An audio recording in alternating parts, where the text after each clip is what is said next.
पिछले एपिसोड में देखा कि युवा वुतोंग को क्लियर स्काई सेक्टर में छोड़कर सीक्रेट चेम्बर में कल्टिवेशन करने लगा। नान की मदद मांगने के लिए टैंक सेक्टर में आई और बेबे ने उसे टैंक सेक्टर में रुकने के लिए मना लिया। फिर अब हम संशी को देखते हैं, वो ये गुई से फाइट कर रहा था। वो अपने होली स्पिरिट स्लेश से उस पर अटैक करती है, मगर संशी अपनी जवान मिशील्ड की मदद से उसे दूर कर देता है। ये गुई इससे काफी हैरान थी। तभी युवा सीक्रेट चेम्बर से बाहर आ गया। उसे देखकर सब खुश थे। संशी कहता है कि आखिर तुम बाहर आ गए, तुम्हारे हाथ पैर भी पूरी तरीके से ठीक हो चुके हैं, अब तुम अपने पैरों पर खड़े हो पा रहे हो। ये सच में काफी खुशी की बात है। युवाओं कहता है कि आप सही कह रहे हैं, मेरी सारी वेन से और मेरी डीएन से आपस में जुड़ चुकी है और मैं एकदम ठीक हूँ। संशी पूछता है कि आखिर तुम्हारी बॉडी से ऑरा इतना अलग क्यों आ रहा है। युवाओं कहता है कि क्यों ना आप फाइट करके खुद इसका पता लगा ले। बेबे संशी से कहता है कि युवाओं सही कह रहा है, तुम्हें उससे फाइट करके उसकी पावर का पता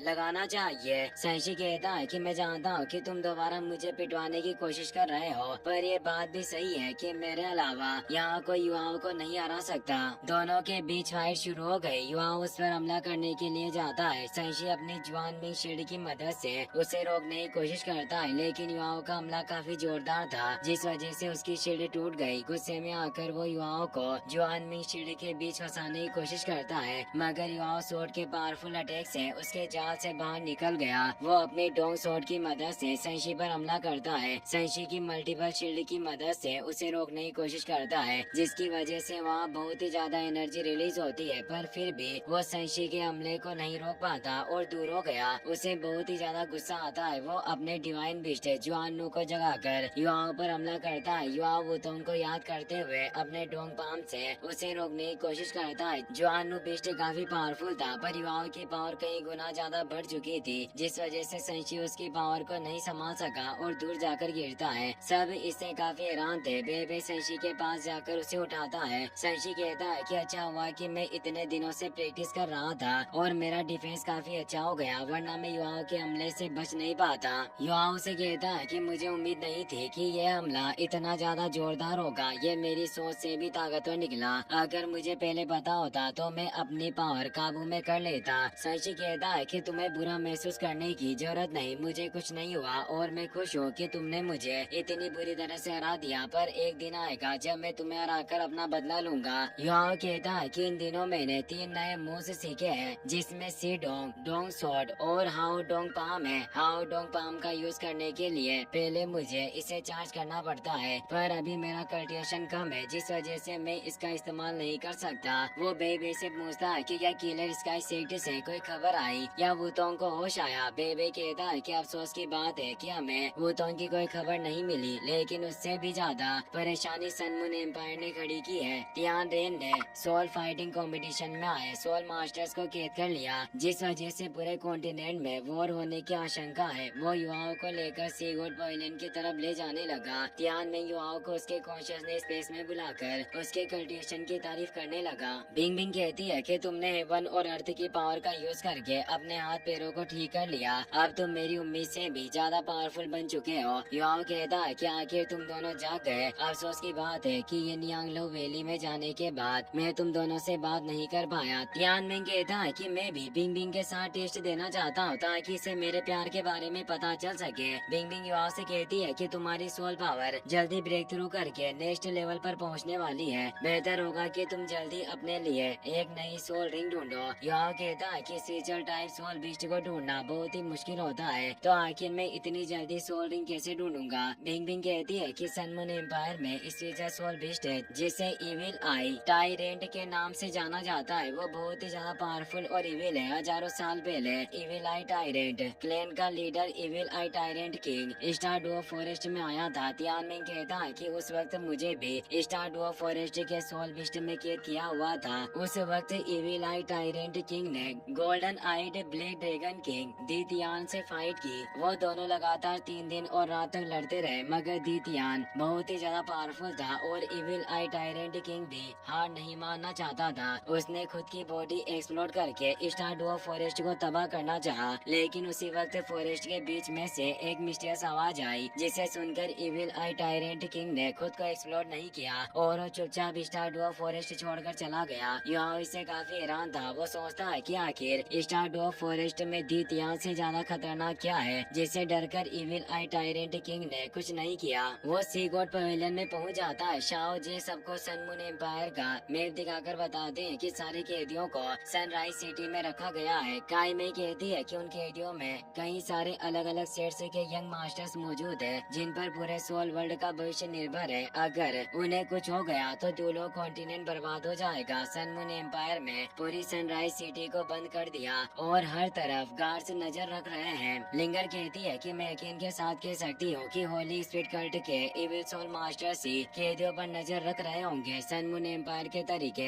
हमारी सोच से भी ज्यादा बुरे निकले। एल्डर जवान कहते हैं कि श्रेक एकेडमी सारे सोल मास्टर्स का होली लैंड है। अब जब सैकड़ों सोल मास्टर्स सनराइज सिटी में छिपे हैं तो हम हाथ पर हाथ धरे बैठे नहीं रह सकते। भले कुछ भी हो जाए हमें उन्हें बचाना होगा। युआओ कहता है कि सोल मास्टर्स को बचाने के लिए हमें तियान रेन को चकमा देना होगा। श्रेक एकेडमी की एक पावरफुल टीम को सन मून एम्पायर के बॉर्डर पर जाकर हमला करना होगा ताकि पूरी आर्मी का ध्यान उन पर चला जाए। दूसरी तरफ मैं टेंग सिटी की टीम के साथ समुद्र से होते हुए सनराइज सिटी में जाकर कैदियों को बचाने का काम करूंगा। मेरे साथ के तो संशी, जू चैन, ये गुई और क्यू क्यू रहेगी। युवाओं की टीम के बारे में सुनकर सारे एल्डर्स हैरान हो गए। एल्डर जवान कहते हैं कि सिर्फ 6 लोगों की टीम लेकर जाना बहुत ही यहाँ खतरनाक होगा। अगर सन मून एम्पायर को तुम्हारे बारे में पता चल गया तो तुम जिंदा बचकर नहीं निकल सकोगे। मैं तुम्हें इतने बड़े खतरे में नहीं डाल सकता। युवाओं कहता है कि अगर हम कम लोगों को लेकर अपना रूप बदल लें तो किसी को हमारे बारे में पता नहीं चलेगा और हम आसानी से सनराइज सिटी पहुंच जाएंगे।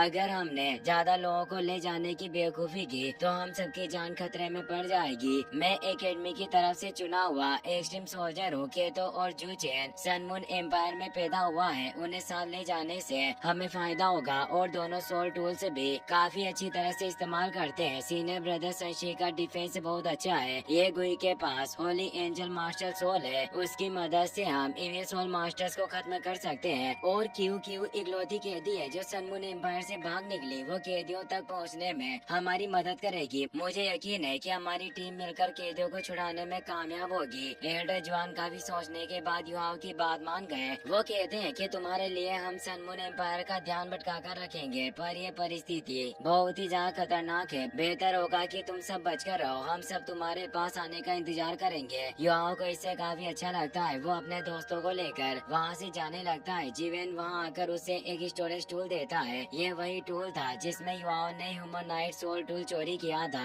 जीवन कहता है कि ये मिशन बहुत ही ज्यादा खतरनाक है। इसके अंदर टैंक सिटी की सारी मेहनत है। अगर तुम्हें इसकी जरूरत पड़े तो बेझिझक इसका इस्तेमाल करना। तुम्हें सही सलामत वापस लौटना होगा। हम सब तुम्हारा इंतजार करेंगे। युवाओं बेबे को गले लगाकर अपने दोस्तों के साथ शिप में बैठकर सन मून एम्पायर की तरफ चला गया। वो वुतोंग को याद करते हुए सोचता है कि मैं नहीं चाहता तुम्हें अभी तक होश आया या नहीं। मैं मानता हूँ कि हमारा ये मिशन बहुत ही ज्यादा खतरनाक होने वाला है मगर इस वक्त दुनिया के सैकड़ों जवान सोल मास्टर्स की जान दांव पर लगी है। अगर अभी हमने कुछ नहीं किया तो आने वाले भविष्य में पूरे डूलो कॉन्टिनेंट पर इविल सोल मास्टर्स का राज होगा। कुछ भी करके मुझे तियान रेन को उसके मंसूबों में कामयाब होने से रोकना है। कुछ दिनों में युवाओं और उसके साथी सन मून एम्पायर में पहुंच जाते हैं। युवाओं अपने दोस्तों से कहता है कि कुछ ही वक्त में हम किनारे पर पहुंच जाएंगे। हमें जल्दी से अपना बेस बदलना होगा ताकि गार्ड्स को हमारी असलियत के बारे में पता न चले। जैसे ही एल्डर जवान और बाकी लोग बॉर्डर पर हमला कर देंगे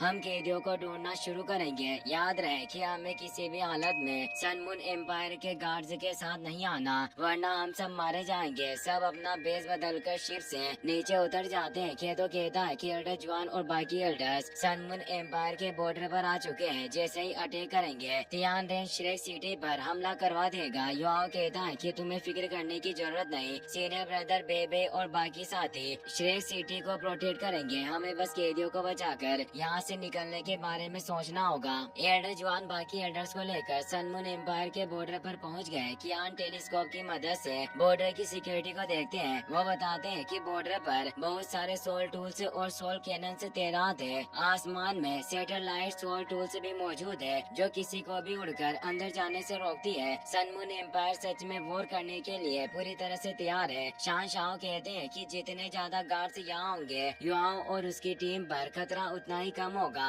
हम पर खतरनाक अटैक करके पूरी सन मून एम्पायर की आर्मी का ध्यान अपनी तरफ खींचना है। है। एल्डर जुआन कहते हैं कि तुम सही कह रहे हो, हमें सन मून एम्पायर का ध्यान अपनी तरफ करना होगा ताकि युवाओं और उसके साथियों को कुछ ना हो। वो सारे एल्डर्स के साथ मिलकर बॉर्डर पर हमला करने लगे। सन मून एम्पायर की आर्मी सोल टूल्स की मदद से उन्हें रोकने की कोशिश करती है, मगर एल्डर जुआन अपने Tao Tian divine bull martial soul की मदद से सोल टूल्स को नीचे गिरा देते हैं। मौके का फायदा उठाकर युवाओं और उसके दोस्त कैदियों को बचाने के लिए चले गए। इसी के साथ ये एपिसोड यहीं पर खत्म हो जाता है।